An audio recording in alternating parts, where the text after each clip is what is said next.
ሰላም የዴሊ ፎረም ቤተሰቦች፣ አንድ ከፍተኛ የእስራኤል ደህንነት ባለስልጣን ከጥቂት ጊዜ በፊት በጋዛ ከተማ በተፈጸመ የአየር ጥቃት የሐማሱ መሪ ኢዝ አልዲን አልሃዱድ መገደላቸውን የሚያመለክቱ የመጀመሪያ ደረጃ መረጃዎች መኖራቸውን ለጋዜጠኞች አረጋግጠዋል። የፍልስጤም መገናኛ ብዙሃን እንዳስታወቁት ጥቃቱ በጋዛ ከተማ ሪማል በተባለው ሰፈር የሚገኝን የመኖሪያ ህንፃ ኢላማ ያደረገም ነበር።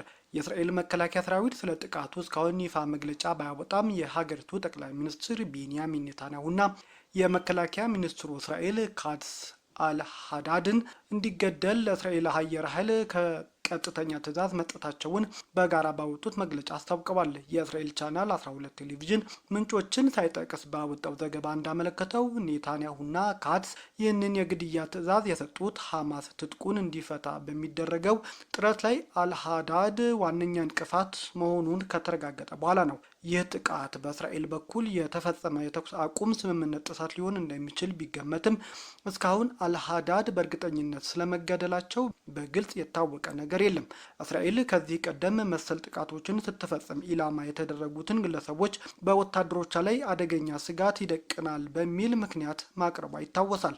ኔታንያሁና ካትስ በመግለጫቸው አልሃዳድ የቡድኑ ወታደራዊ ክንፍ አዛዥና የጥቅምቱ 7ቱን ጭፍጨፋ ፊት አውራሪም አንዱ መሆኑን ገልጸዋል። አልሃዳድ በሺዎች ለሚቆጠሩ የእስራኤል ሰላማዊ ዜጎችና የጦር ሰራዊት አባላት መገደል፣ መታገትና መጎዳት ተጠያቂ ነው። ታጋቾቻችንን በጭካኔ አስሮ አቆይቷል። በኃይሎቻችን ላይ የሽብር ጥቃቶችን መርቷል። እንዲሁም በአሜሪካው ፕሬዝዳንት ዶናልድ ትራምፕ መሪነት ሐማስ ትጥቅ እንዲፈታና የጋዛ ሰርጥ ከጦር ነጻም እንድትሆን የወጣውን ስምምነት ተግባራዊ ለማድረግ ፈቃደኛ አልሆነም ሲሉም መሪዎቹ ከሰውታል። መግለጫው አክሎም የእስራኤል መከላከያ ሰራዊትና የደህንነት ተቋሙ ሺንቤክ ስጋቶችን አምቆ ከመያዝ ይልቅ ጠላቶች አስቀድሞ የማምከን የመንግስት ፖሊሲ ሙሉ በሙሉ እየተገበሩ መሆናቸውን አስታውቋል።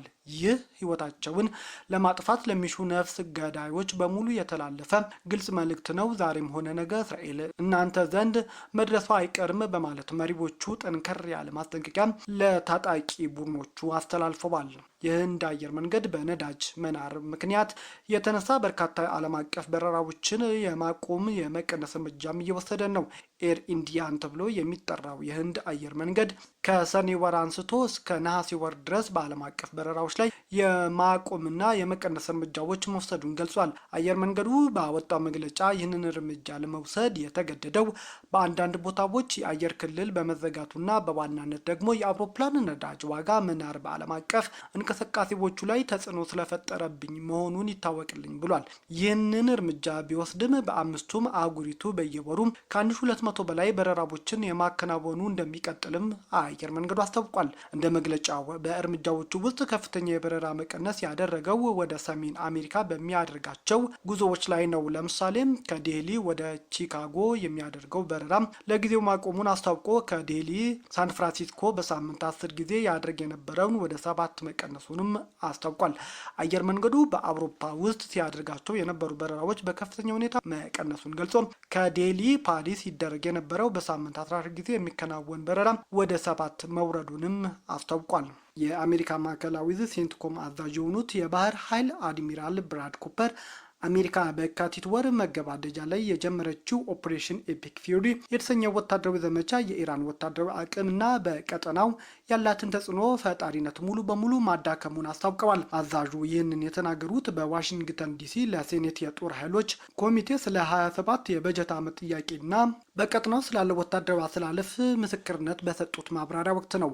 አዛዡ በዚህ ማብራሪያቸው ወቅት እንዳብራሩት የአሜሪካ ኃይሎች ከ40 ቀን ባነሰ ጊዜ ውስጥ ወታደራዊ ግባቸውን በማሳካት የኢራን የመከላከል አቅም ክፉኛ አዳክመነዋል፣ መተነዋልም ብለዋል። በተለይም ባለፈው ዓመት ሚያዝያና ጥቅምት ወር ላይ በእስራኤል ላይ ታይቶ የማይታወቅ የጅምላ ሚሳኤል ጥቃት የፈጸመችው ኢራን አሁን ላይ ይህንን የመሰል ጥቃት የመፈጸም አቅሟ በአሜሪካ ኃይሎች ተወግዷል።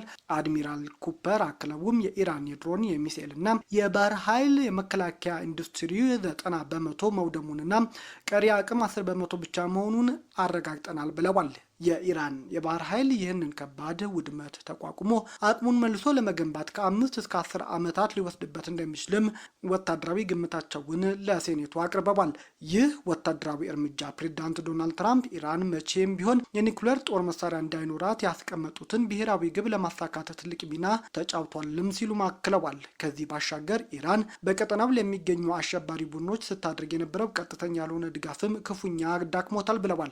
ለዓመታት በቢሊየን የሚቆጠር ዶላርና የጦር መሳሪያ ሲቀርብላቸው የነበሩት እንደ ሐማስ፣ ሄዝቦላና ሁቲ ያሉ ተዋጊ ቡድኖች በዘመቻው ምክንያት ከኢራን የሚገኘውን ማንኛውም አይነት ትጥቅም ሆነ ሀብት መቋረጡን አዛዡ አብራርተዋል። ይህ ድል በአጋጣሚ የመጣ ሳይሆን ለወራት የተደረገ ጥንቃቄ የተሞላበት እቅድና የዓመታት ልምድ ውጤት መሆኑንም አስገንዝበዋል። ኦፕሬሽን ኤፒክ ፊውሪ የአሜሪካን ወታደራዊ የበላይነት ከማረጋገጥ ባለፈ በመካከለኛው ምስራቅ ካሉ አጋር አካላት ጋር ያላትን ወታደራዊ ትብብር ወደ አዲስ ምዕራፍ ማሻገሩን ገልጸዋል።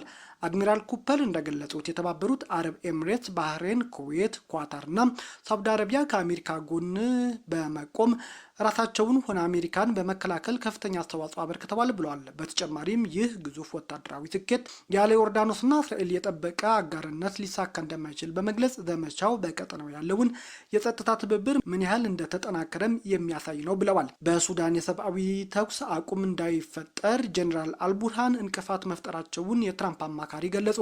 የፕሬዝዳንት ዶናልድ ትራምፕ የአረብ ከፍተኛ ጉዳዮች ከፍተኛ አማካሪ የሆኑት ማሳድ ብሉስ በሱዳን የሰብአዊ ተኩስ አቁም እንዲፈጠር በዓለም አቀፍ ደረጃ የሚደረገውን ጥረት የሱዳኑ ጀኔራል አብዱልፈታህ አልቡርሃን ጦር ኃይል ማሰናከሉን አስታውቀዋል። ይህም በመላ ሀገሪቱ አስቸኳይ ሰብአዊ እርዳታ እንዳይቀርብ እንቅፋት መፍጠሩንም ነው የገለጹት።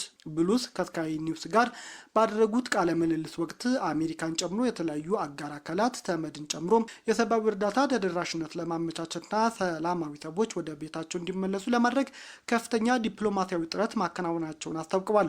እንዲህ አይነቱ ጥረት ሊደረግ የቻለውም ከጅምሩ የጀኔራል አልቡርሃን ጦር ኃይል ባቀረበው ምክር ሀሳብ መሰረት መሆኑን ገልጸው ወታደራዊ ባለስልጣናቱ ግን ራሳቸውን ባቀረቡት ምክር ሀሳብ ለመሳተፍ ፈቃደኛ ለመሆናቸውን አስረድተዋል። ሲናገሩም የሱዳን ጦር ኃይል የታቀዱትን የሰብአዊነት ጥረቶች የሚያደናቅፉ ጥያቄዎች፣ ፍላጎቶችን አቅርበዋል ያሉት አማካሪው በጦርነቱ የተነሳ ለችግሮች የተጋለጡ ህዝቦችን እርዳታ እንዲያገኙ ወሳኝና አግባብነት ያለው እርምጃዎች እንደሚያስፈልጉም አሳስበዋል። በሆርሙዝ ወሽመጥ መርከቦች ላይ አዳዲስ ጥቃቶች መፈጸማቸው ተገለጸም። በተባበሩት አረብ ኤምሬትስ መልህቁን ጥሎ የነበረ መርከብ ተይዞ ወደ ኢራን መወሰዱንና ሌላ መርከብ በተፈጸመ ጥቃት መስጠሙንም እየተገለጸ ነው። በሆርሙዝ ወሽመጥ የሚጓዙ መርከቦች በተመለከተ የተፈጠረው ውጥረት እንዲባባስ ያደረጉት እነዚህ ክስተቶች እስካሁን ኃላፊነት የወሰደ አካልም የለም። ቫንጋርድ የተሰኘው የማሪታይም አስተዳደር ኩባንያ እንደገለጸው ከሆነ ግን መርከቡ በኦማን ባህረ ሰላጤ የተያዘው በኢራን ወታደሮች ነው።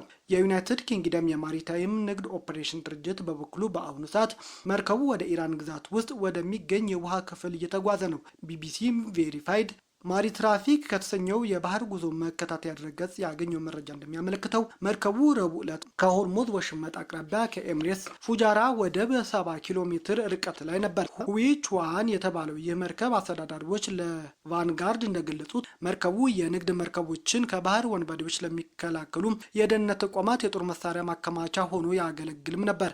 ቢቢሲ በመርከቡ ላይ ምን እንደነበር ወይም በማን ጥቅም ላይ ይውል እንደነበር ማረጋገጥ ግን አልቻለም። የአሶሺየትድ ፕሬስ ዘገባ እንደሚያመለክተው ክስተቱ የተፈጸመው አንድ የኢራን ከፍተኛ ባለስልጣን ቴህራን በወሳኝ የባህር መተላለፊያ ላይ ያላትን ቁጥጥር በድጋሚ ከገለጹ በኋላ ነው። ሌላ ባለስልጣን ደግሞ ከአሜሪካ ጋር ግንኙነት ያላቸው የነዳጅ ጫኝ መርከቦች የመያዝ መብት አለንም ብለዋል። ይህ መርከብ መያዙ የተሰማው የህንድ ሰንደቅ ዓላማ የሚያውለበልብ መርከብ ረቡዕ ዕለት በኦማን ባህር ዳርቻ ላይ ጥቃት እንደተፈጸመበት ከተገለጸ በኋላም ነው። ሀጂ አሊ የተባለው መርከብ በኦማን ዳርቻ እንደሰጠም የተገለጸ ሲሆን መርከቡ የሰጠመው በድሮን ወይም በሚሳኤል ጥቃት እንደተፈጸመበት በተጠረጠረ ፍንዳታ ከተሰማ በኋላ መሆኑን የቫንጋርድ መረጃ ያሳያል። የህንድ ባለስልጣናት አርብ ዕለት ባወጡት መግለጫ በመርከቡ ላይ የነበሩ የህንድ ዜግነት ያላቸው ሰራተኞች በሙሉ ደህንነታቸው ተጠብቋል።